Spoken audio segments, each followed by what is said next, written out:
दोस्तों नमस्कार। Success stories with Shankar में आपका एक बार फिर से स्वागत है, अभिनंदन है। आइए दोस्तों, आज आपको एक इंटरनेशनल पैकेज टूर पर लेके चलते हैं।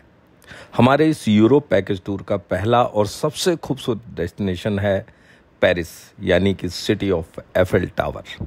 हमारे साथ दो नन्हे सहयोगी यानी टू लिटिल एंजल्स रिद्धि और खुशी भी हैं, जो हमारी यात्रा को और भी चुलबुली और एनर्जेटिक बनाने वाले हैं। हम दिल्ली के इंटरनेशनल एयरपोर्ट से अपनी यात्रा शुरू करते हैं। So guys, मैं आ गई हूँ अपने ट्रेन में एंड अभी थोड़ी देर में हमारा ट्रेन टेक ऑफ कर जाएगा।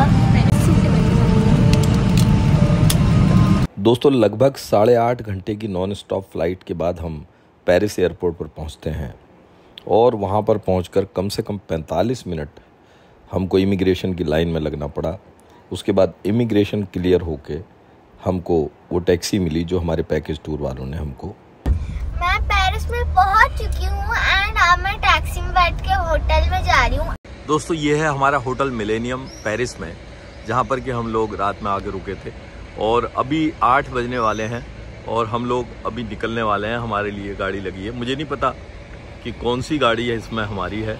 हमारे टूर मैनेजर ने कहा है कि after 5 minutes he will inform me. और हमारे ये साथ के पैसेंजर भी बिल्कुल तैयार बैठे हुए हैं और कुछ लोग अंदर से आ रहे हैं नाश्ता करके, बहुत जल्दी में हैं। वैसे ही मुश्किल होता है बहुत 8 बजे सुबह नाश्ता करके तैयार होना। दोस्तों ये इंटरनेशनल टूरिज़्म का भी जो बिज़नेस है, ये भी बहुत बड़ा बिज़नेस है और इसमें बहुत सारे लोगों को काम मिलता है और इंडिया से बहुत सारे लोग घूमने के लिए यूरोप में, अमेरिका में, ऑस्ट्रेलिया में सब जगह जाते हैं और ये बड़े अच्छी तरीके से इसको ऑर्गेनाइज़ करते हैं। इनका टाई अप एयरलाइंस के साथ होता है, इनका टाई अप हमारे होटल्स के साथ होता है और यहाँ तक कि उन ट्रांसपोर्ट के लोगों के साथ होता है जिनके पास ये बड़ी बड़ी गाड़ियाँ होती हैं, जिनमें चल के ये लोग यूरोप के पास के सिटीज़ को दिखाते हैं, बल्कि अलग अलग कंट्रीज़ को भी दिखा सकते हैं इनके थ्रू, क्योंकि एक ही वीज़ा में कई कंट्रीज़ को जाने के लिए मौका मिल जाता है। तो दोस्तों आगे हमारी यात्रा किधर चलेगी ये मैं आपको थोड़ी देर में दिखाता हूँ। तो दोस्तों हम लोग आ चुके हैं अपने डेस्टिनेशन पे। कल रात हम लोगों ने लैंड किया था पेरिस में और ये हमारा होटल है मिलेनियम, जिसमें हम रुके हुए हैं। और ये मुझे लगता है कि ट्रैवल एजेंसीज़ के लिए, जो कि इंटरनेशनल ट्रैवलिंग और टूरिज़्म को प्रमोट कर रहे हैं, उनके लिए एक हब है, क्योंकि कई सारी अलग अलग ट्रैवल एजेंसीज़ का यहाँ पर लोग रुके हुए हैं। अब हमको अभी तक पता नहीं चला है कि हमें कौन सी बस में बैठना है, बस सिर्फ इतना पता है कि वाइट कलर की बस में बैठना है और we are waiting for our manager. He will come and inform us. Meet our manager mister Suresh. Which one is the bus? Finally हमको पता लग गया है कि ये वाइट वाली बस हमारी बस है और हम लोग सब लोगों को घेर घार के ला रहे हैं, जिससे कि जल्दी से जल्दी हम इस पर चढ़ सकें और उसके बाद हम लोग अपनी यात्रा शुरू करें।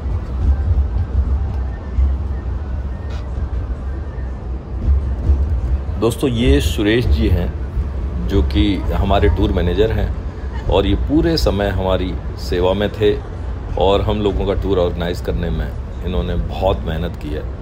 We are very much thankful to mister Suresh for his efforts and devotion. दोस्तों इस टूर में पूरे 42 लोग हमारे साथ थे, जो हिंदुस्तान के अलग अलग राज्यों से, अलग अलग जगहों से आए हुए थे। शायद एक भी जोड़ा या एक भी ग्रुप ऐसा नहीं था कि जो एक ही शहर से आया हो, लेकिन यहाँ पर आने के बाद हमको ऐसा लगा जैसे कि हम सब लोग एक ही परिवार के सदस्य हैं। बहुत आनंदपूर्वक हमने इस टूर का मज़ा लिया और आज भी हम उसको हमेशा याद करते हैं, जो टूर हमने इस ग्रुप के साथ और यूरोप के शहरों में गुजारा। तो दोस्तों ये पेरिस का एक मॉन्यूमेंट है जो कि नेपोलियन बोनापार्ट ने बनवाया था और ये बताया जाता है कि जब उन्होंने बनाना शुरू किया था तो इसमें बहुत समय लगा और उस बीच में नेपोलियन जी की मौत हो गई और वो इसको देख नहीं पाए भले भी। लेकिन आज भी फ्रांस में इसका एक बहुत महत्वपूर्ण स्थान है और लोग इसको देखने आते हैं। This is just like our India Gate, you see. ये शानदार इमारत, जिसे आर्क डी ट्रायम्फ कहते हैं, जिसका हिंदुस्तानी में अर्थ होता है विजय द्वार, जिसकी परिकल्पना और निर्माण नेपोलियन ने 1806 में फ्रांस की फौज के सम्मान में करवाया था। हमारे टूर मैनेजर ने हमको बताया कि यहाँ पर लोग पूरी दुनिया से घूमने के लिए आते हैं और इन सब जगहों पर घूमते हैं, लेकिन फ्रांस में और पर्टिकुलरली पेरिस में ये समस्या है कि यहाँ के जो रहने वाले लोग हैं, जो यहाँ के मूल निवासी हैं, वो इंग्लिश बोलना पसंद नहीं करते। और अगर हम लोग उनसे इंग्लिश में बात करते हैं तो दे डोंट फील गुड। तो ये एक बड़ी समस्या है कि they feel that their language, their French language is better than all other language of the world. तो ये एडजस्टमेंट अभी तक यहाँ यूरोप में कम ही देशों में देखने को मिलता है कि लोग दूसरे लोगों को अपनाने की कोशिश करें या दूसरी भाषाओं का भी सम्मान करें, तो फिर बात ही क्या है।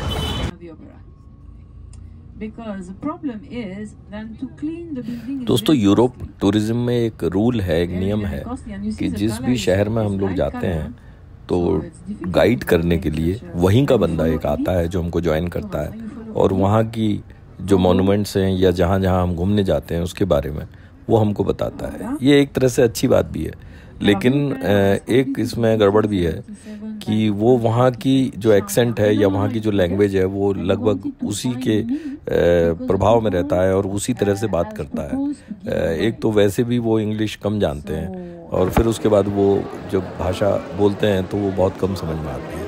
तो ये मेरे बैकग्राउंड में जो आवाज़ आ रही है ये उसी गाइड की है जो हमको वहाँ पर मिला था और वो बताने की कोशिश कर रही थी। कुछ चीज़ें समझ में आ रही थी, कुछ नहीं आ रही थी, तो इसलिए मैंने इसको थोड़ा सा स्लो कर दिया। शायद आप समझ सकें तो आप समझ लीजिए, पर मुझे कुछ बहुत अच्छी तरह से ज़्यादा कुछ समझ में आया नहीं।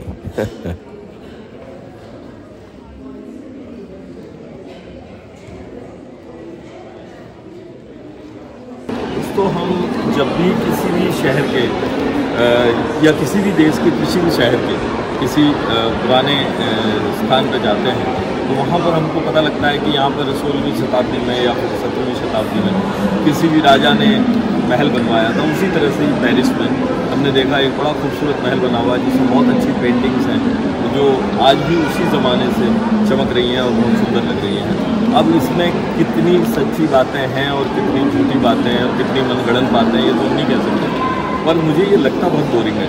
लेकिन फिर भी क्या करें, अगर घूमने जाते हैं तो कुछ ना कुछ तो देखना ही पड़ता है। तो हमारे टूर मैनेजर ने हमको यहाँ तक लाए हैं और ये सब दिखा रहे हैं, तो हम भी देख रहे हैं, आप भी देखिए।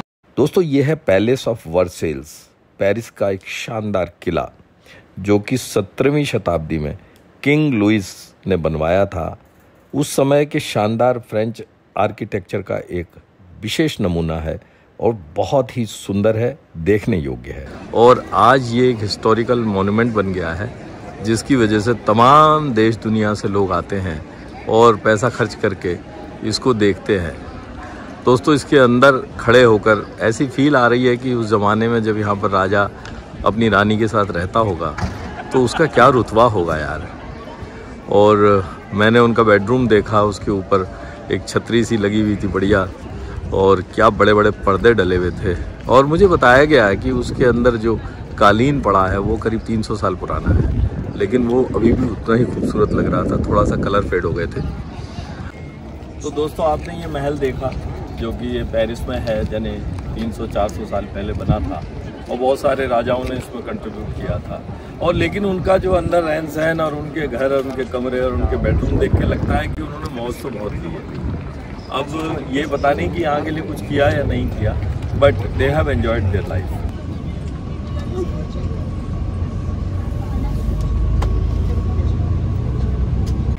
फाइनली हम पेरिस के सबसे बड़े आकर्षण एफिल टावर के करीब आ गए हैं और यहाँ हमारी बस ने हमको उतार दिया है एंड दे हैव सेड कि आप जाइए और घूमिए और घूम फिर के 1 घंटे में वापस आइए। तो चलिए आपको एफिल टावर दिखाते हैं।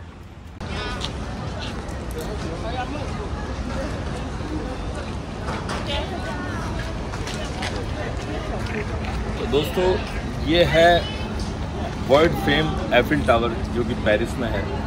1889 में ये बनाया गया था और उसके बाद 1964 में एक फिल्म आई थी संगम, जिसमें राज कपूर और वैजयंती माला ने अपने हनीमून के लिए यहाँ पर आए थे और मैंने 10 इयर्स के बाद यानी कि 74 में वो फिल्म देखी और तब से मेरे मन में था कि एक बार यहाँ ज़रूर जाऊँगा और इसको देखूँगा। और इसको देखने में मुझे 50 साल लग गए और मैं 2024 में यहाँ पर हूँ और आपको ये एफिल टावर दिखा रहा हूँ।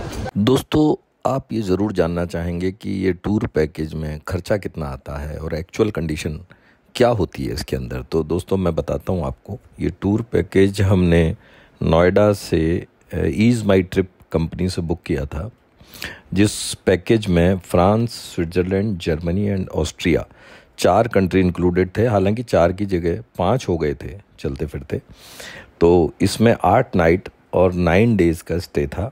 ये गाइडेड टूर था जिसमें एक मैनेजर कम गाइड हमेशा हमारे साथ रहता था, day and night. 4 star hotel में स्टे, लग्जरी बस के द्वारा घुमाना, visa, air ticket, pickup and drop, hotel, breakfast, lunch and dinner, और स्पेशली खाना इंडियन। आप जैन फूड चाहते हैं तो वो भी मिलेगा, और वैसा चाहते हैं नॉन वेजिटेरियन या वेजिटेरियन वो भी मिलेगा। All expenses except your personal shopping, ये सब कुछ उनके टूर पैकेज के अंदर इंक्लूडेड था।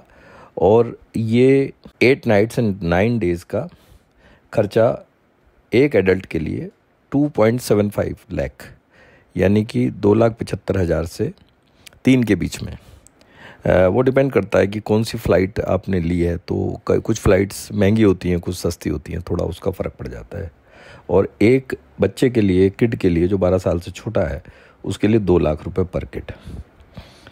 तो इसी के अकॉर्डिंग और भी पैकेजेज होते हैं।